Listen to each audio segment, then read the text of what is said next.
Hey, Gator Nation.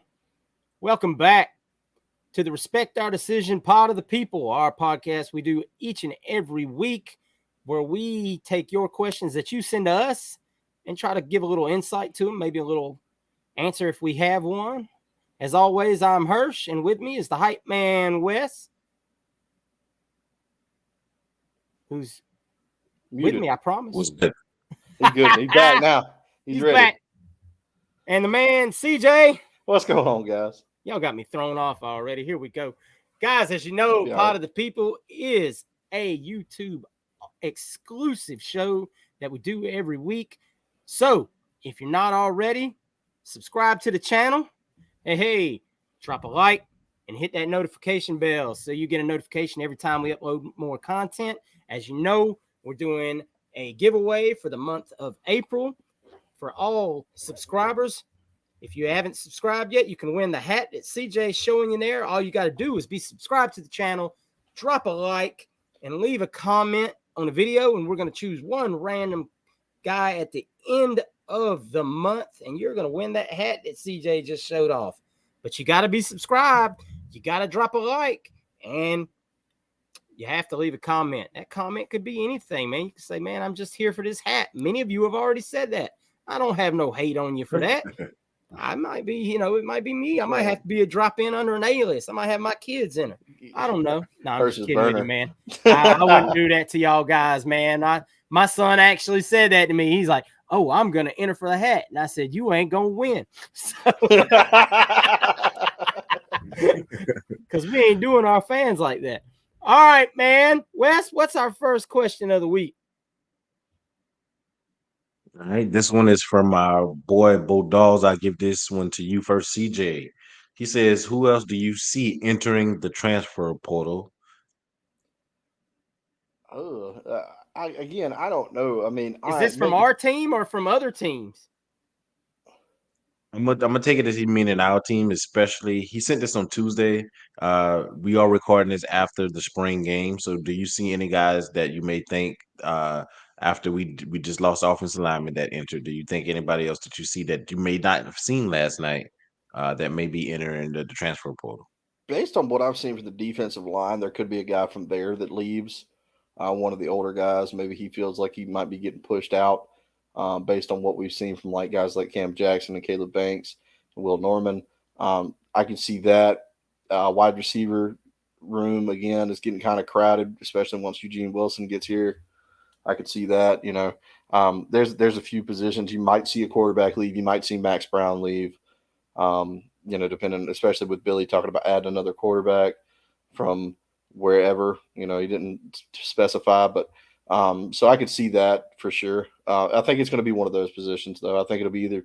I think you'll see a wide receiver leave, a defensive lineman leave, or a quarterback leave. I know. Right. I the know next Wes question is is hate to this. you. Okay. Go ahead. I was going to say, I think your boy Frazier's is going to leave, and I hate it for you, but I think he's going to leave. I saw him last night. He seemed engaged. He was not participating last night. He may have had an injury, but he seemed engaged with, brother was I there, think it was right? Marcus Burke. His brother was visiting last night. Frazier's brother. Yeah. He was celebrating with Burks after Burks' touchdown last night. So to me, that was a good sign that hopefully that he stays. I'm high on him. Next question you heard. This is from Ryan Parker. He says there seems to be a ton of safeties either committed or that have the Gators listed high in their recruitment. Thoughts on what's going on there? How many UF actually takes, and do they plan on changing their position to maybe like the nickel star position if they take I'm sorry, I must not have understood the first part of the question. Could you read that to me again? He said there seems to be a ton of safeties either committed or have the Gators listed high in their recruitment. Yeah, I think what you're going to see there is you're looking at a 2-2-2 scenario. They're looking at taking probably two corners, two nickel/star guys, and two safeties. Some of these, Azay Mincy is listed as a safety, and I believe what they are looking at him as is more of a nickel star guy. to play that position. So they showed it last year that this staff likes to recruit kids that have flexibility, that maybe could play a safety or a nickel position. And then you're going to have guys that are just true boundary corners like Jakeem Jackson was. Gotcha. All right. This one is to you, CJ. This is from Anthony Armstrong. He says, "Why haven't we seen any wide receivers pop as a commit already for the 2024 class with DJ as the quarterback? We got the quarterback in." And he says, "Do you expect any wide receivers to commit soon?" Two-part question. First part of the question, I don't know. I'm not them.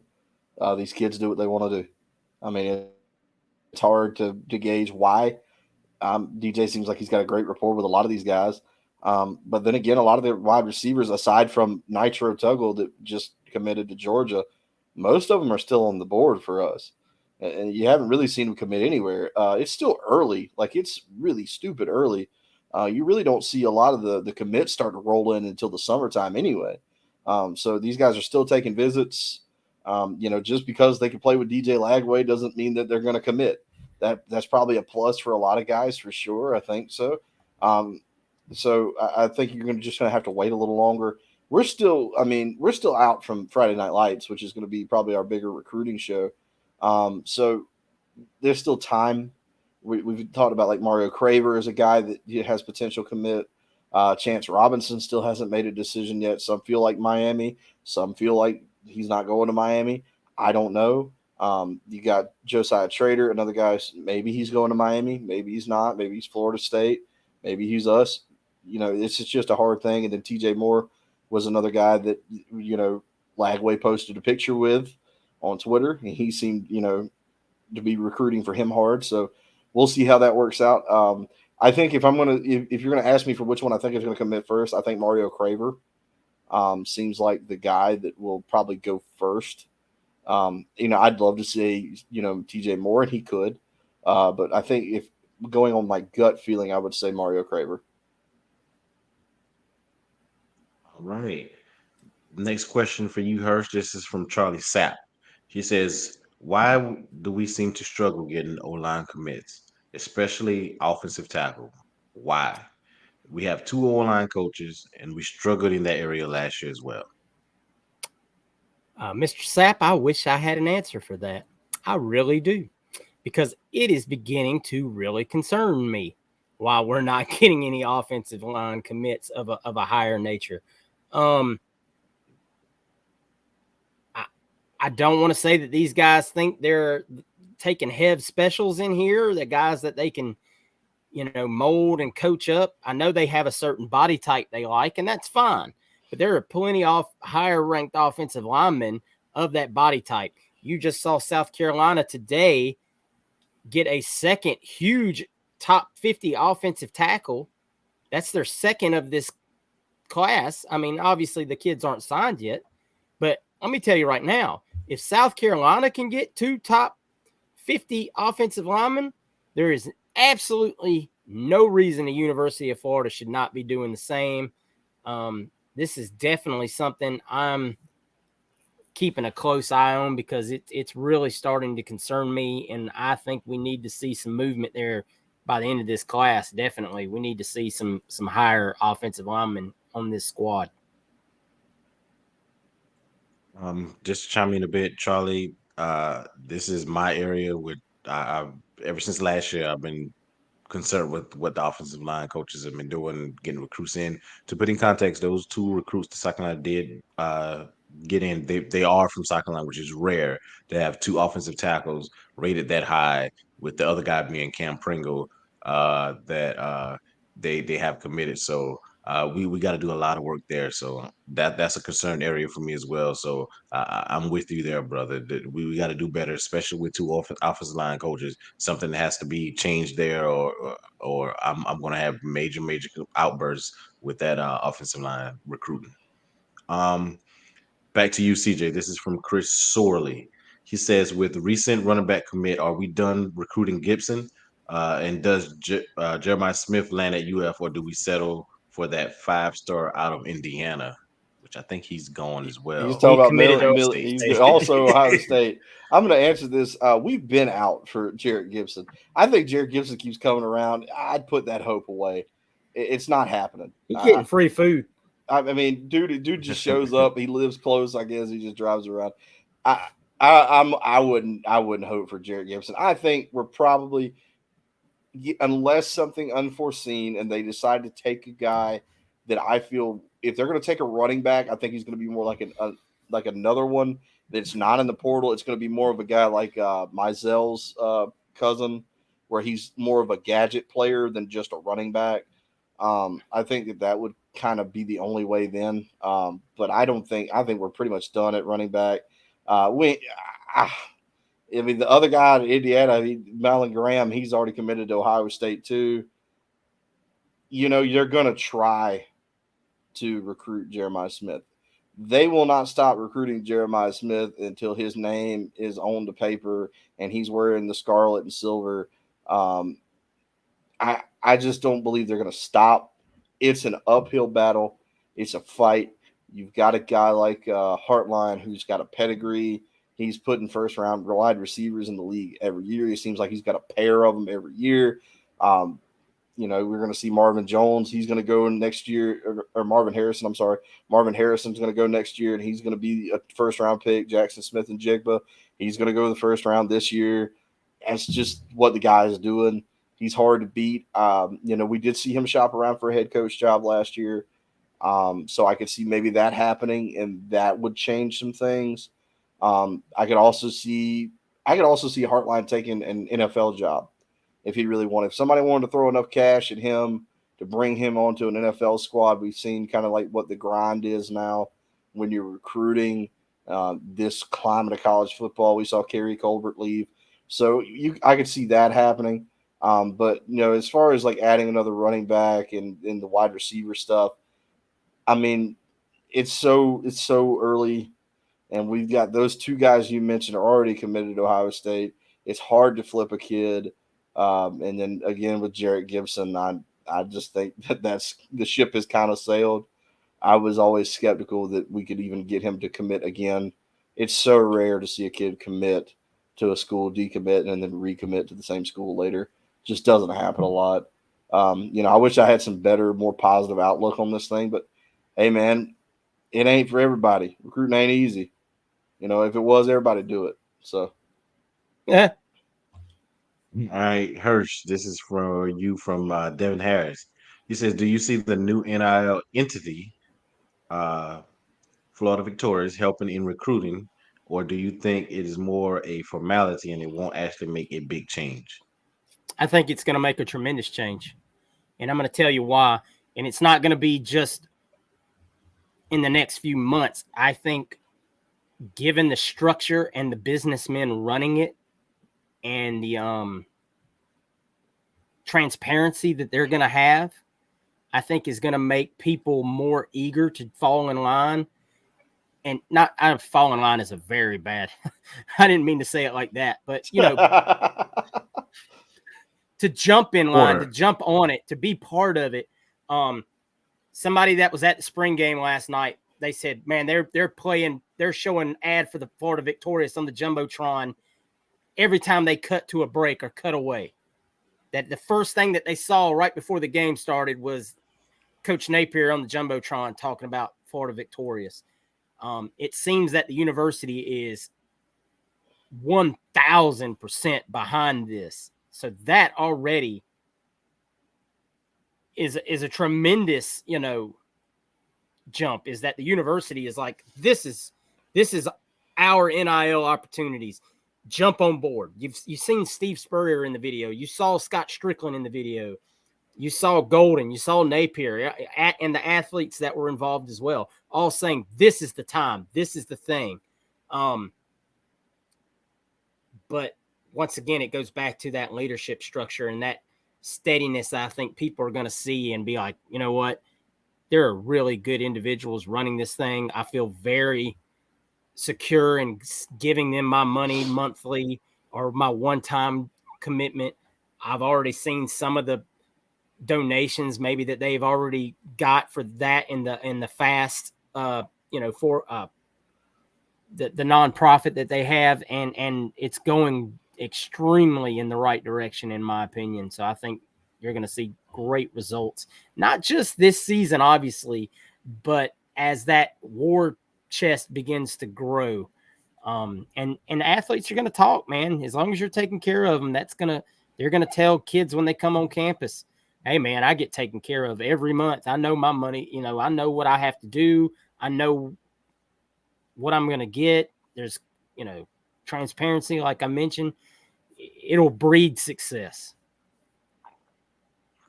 All right, CJ, this is from my boy Justin Wood. We're going to have a little switch from football to baseball right quick for his All first right. question. He says, on whether Jack stays in the rotation if he has another bad outing like the Tennessee game. I kind of touched on this a little bit in the pod on Thursday. I think there's already been some speculation that Jack might get moved out of the starting rotation for Nesbitt. I could totally see that happening. Jack is still a work in progress as far as his pitching goes. Guy's got a great velocity. He could throw it through a barn door. The problem is right now is trying to hit the barn door. You had Tommy John surgery, and you kind of lose some of that control, some of your break. It's just you've got to really relearn it, and it can be done. We've seen it time and time again now. Tommy John surgery at one point almost seemed like the end of a pitcher's career. Now, guys come back from it, and they always say now you can make that arm stronger. So we'll see. But Jack, as far as I don't even know if Jack is going to have a future as a pitcher if he keeps hitting like this. Nobody's going to want to do that. They're going to want to, just keep him at first base and let him just keep hitting the lineup. We'll see what it turns into, see how it goes. But I would not be surprised if you saw a guy like Nesbitt come in there and make that start instead. There's still a few other guys there too. Neely, who's been the closer, and leads the conference in saves. Neely has starting stuff. He started a lot last year. You can see him come in and make that play too. And then you can see Jack come in, and he might take another role as a middle rotation guy.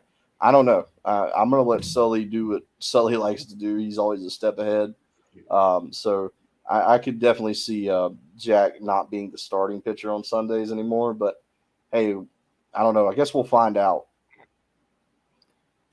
All right. This is from Justin Wood to you, Hirsch. He says, how you guys feeling about Billy Napier going to year 2 as far as the way recruiting is going and the handling of the transfer portal this time around and the outlook on the 2023 season win and losses?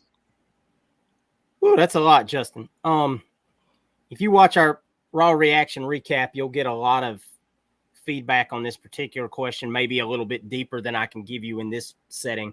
I think Billy's doing the right thing. I think Billy's building this program the right way. I think he's, to quote what CJ said earlier, we had a rotten core. We tore it down, and we're rebuilding it. We're rebuilding it the right way. Solid recruiting. The core of it is recruiting, hitting the portal for immediate needs, establishing, scouting and establishing what the talent we need and going after it. We needed linebackers. Look at this class. Solid linebackers. We needed safeties. We go out and we land a guy right on the verge of being a 5-star in Xavier Filsaime. We needed a superstar quarterback, and that was the first piece that Billy attacked in DJ Lagway. Going back to last year, it was more like, let's get the quarterback in the class, and then we'll build it around him. Billy knows what he's doing. The fan base just has to have the patience for him to get it there. It's not going to be easy. This next season's going to have some ups and downs. Right now, I'm completely all over the place on where the season could be. I could see 6-6. I could see 8-4. I think 8-4 might be the best case scenario right now. And that's just me being very truthful about it. Anything over 8-4, I think, is just knocking it out of the park next season. All right, last one from Justin CJ. He says, "Who do you guys think is this is back to the offensive line question, CJ. He says, "Who do you guys think is the board? Who do you guys think on the board looks like an offensive line recruiting this year? Are any of the top guys that we can possibly? Are there any of the top guys that we can possibly land?" Man, I And I'll hate to say, give I'll give you names. one. Go ahead, I'll go Wes. back to Cam Pringle because I know we're going to continue to recruit him. How do you feel about him? I mean, I love Cam Pringle. I'd love to be able to get him in the program. It's just hard to give you a good answer right now because we've seen guys come around. Even our 2025 guy, I thought we were knocking it out of the park for Mason Short out of Evans. I thought he was going to be a guy who was like, okay, we're going to get him into class. He keeps coming back, and he commits to Alabama. I don't know exactly what to tell you about the offensive line because it seems like every time we reach and we grab a name, wherever they are, that guy gets committed somewhere else. And it's like, what's happening? I mean, I don't know if their approach is bad. I don't know if it's NIL issues. When you start talking about, especially offensive tackle, the price goes up. And we're all grown adults now. We all realize that, college football isn't just about, just selling the school and the team, and especially not in this new world where it's just out in the open. You're going to have to fork up some more cash for an offensive tackle.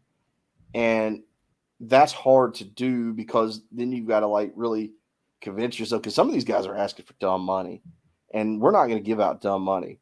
I mean, these guys are getting paid, that we have that are getting paid really well. But you've just got teams that have thrown around some stupid cash, and it's just hard to recruit that way. I'm thinking we're just going to go the portal route at this point because it just doesn't seem like it's meant to be right now. I've heard positive news from every camp, for the defensive line, from the linebackers, from safeties, defensive backs, quarterbacks, running backs. It's just offensive line has just not gotten it together. Like I said, I don't know if it's their approach. I don't know what the issue is. I mean, you've got a couple of guys here with a great pedigree who've put offensive linemen in the league. You've got a guy like, they've been there. They put Max Mitchell in the league. He's playing for the New York Jets. You look at Cyrus is going to go in the first round this year. The guys have really built some damn good offensive linemen. Something's got to give. I don't know what that is right now. Maybe they're way ahead of us and we just are completely out of the loop and we don't know. We could have a big-time offensive lineman commit tomorrow, and it's just been kept quiet for good reason, and we just don't know yet. So I can't give you a good answer on who I think on the board is the next guy, because every time that we get to kind of some momentum rolling on a guy, he commits somewhere else. So right now, I don't really know, to be completely honest. All right, and that'll do it for our part of the people questions. Gary Taft just made a comment says, "I'm ready to start the season with a great win of the Utes. Go Gators! Chomp chomp! This is the longest part of the year for me too, Gary. I'm ready for the season to start as well. I can't wait to get to August because I feel like when August comes, September is right around the corner." Yes, sir. All right, guys, it's time for our community question of the week. And this week's question was, which rival team do you dislike the most? I mean, I'll go right on board and saying the Gators got as many rivals, it feels like, as any team in the absolute country. And maybe it just depends on when you became a Gator fan as to which rival is the biggest rival to you. But we're going to read off some of your responses. Sarky says it right off the bat. FSU. Sarky, I agree with you. That is my biggest rival. It always will be. Jeremy McCraw says Georgia. Yeah, I agree with that too. Jed Keel, my man. Florida State in Fort Myers. I know way more FSU fans than any other team, but team-wise, UJ is the only team we should be worried about. You're kind of right there, Jed. Big Tot says LSU. Hey, LSU, man, they've become a rival. Skip Henderson, FSU. Lucas the Gator Man, the Mutts, UGA. F is for Fanatics. Shout out to him and his podcast, man. He does a great job starting up a podcast. If Miami was, they would be it. Yeah, but probably LSU just always seems to have our number and have LSU alum, and I have LSU alum in the family, so I always have to eat crow. Yeah, man, we always play them tight games with LSU and always seem to lose more of them than we win, unfortunately. Your Gatorbait 88 says FSU and UGA, but LSU isn't far behind because we always find a way to lose to them. Plus, I don't like Brian Kelly. Hey, I don't like Brian Kelly either, man. The hell with that guy. Wes, you got any on the Facebook group? You got a bunch, man. Terrence Simmons, he says FSU. Mark Wright says that usually the better you are, the more rivals you attract. It's the nature of the beast. Andrew Maddox says Georgia. Darren Boswell says FSU, then Georgia. Ryan Parker says FSU, and it's not even close. Gary Odom, GA, then GA. James Rubin, FSU. Ryan Gurn says, I'm going with Tennessee. The family went to both FSU and Tennessee games away last year, and the hatred from Tennessee and Florida is what it is. Tim Scott says Florida State College for Women, aka FSU. Will Watterson says Tennessee. John Reynolds says Georgia.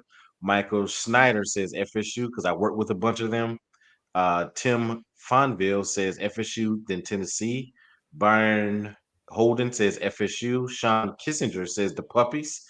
Steve Beatty says UG awful. Then FX, excuse me. Oh, hold F on. sucks. God. This is a family show.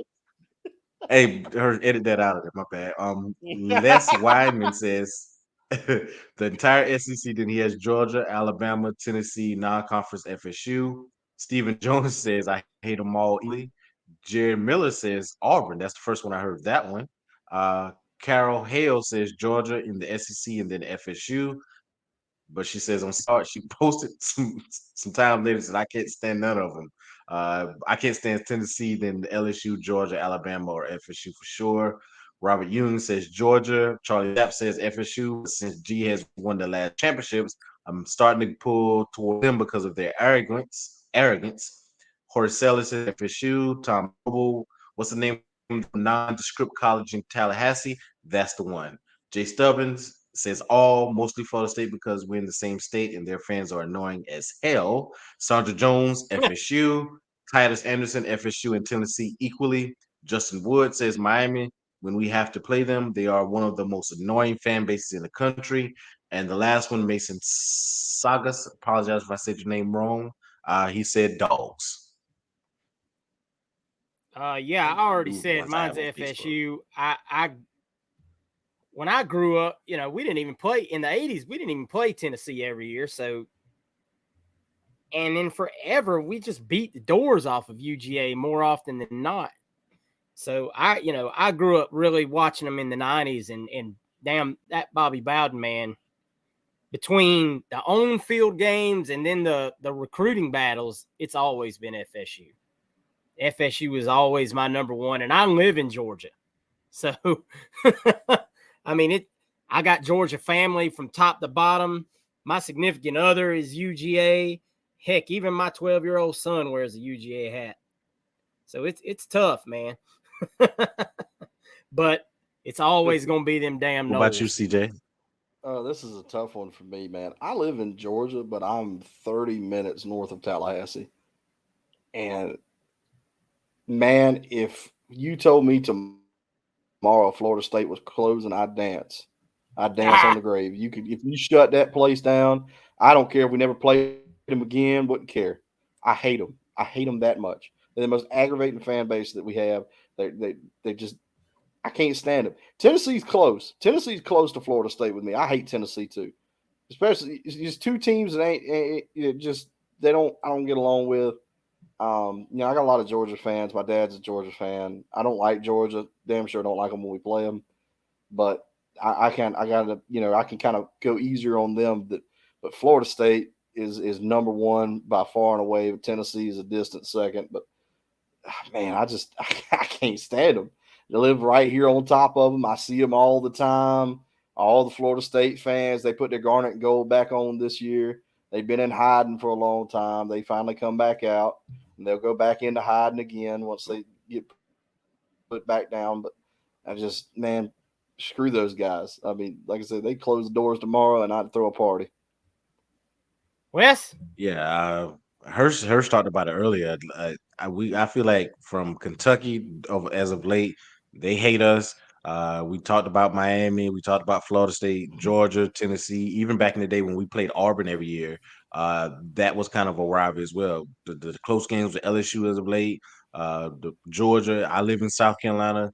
They don't like us. I feel like we have the most hated team by different fans in the country. And growing up, like Hirsch, it was always FSU.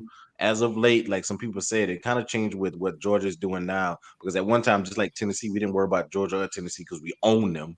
And I'm beginning to hate Kentucky now as well because they think that they're somebody because they beat us 3 times in like 50 years. So you're beginning to hate all those schools, but right now my hatred towards Georgia has overlapped what I grew up hating when I hated Florida State so bad. And I have a best friend too that's a Florida State fan. So when they get the victory, he kind of gets on me. So it will be right now flip flopping from Georgia, LSU for me. Then I will go with Florida State.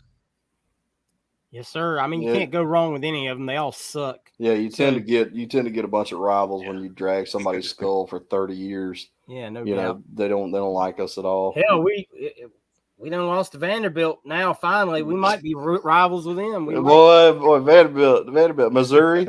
God Almighty, be rivals with Vandy in baseball. that's right. the Shout Vandy out to boys. that Gator baseball Yeah. team hitting 2 grand slams tonight. That's If y'all right, are baby. watching.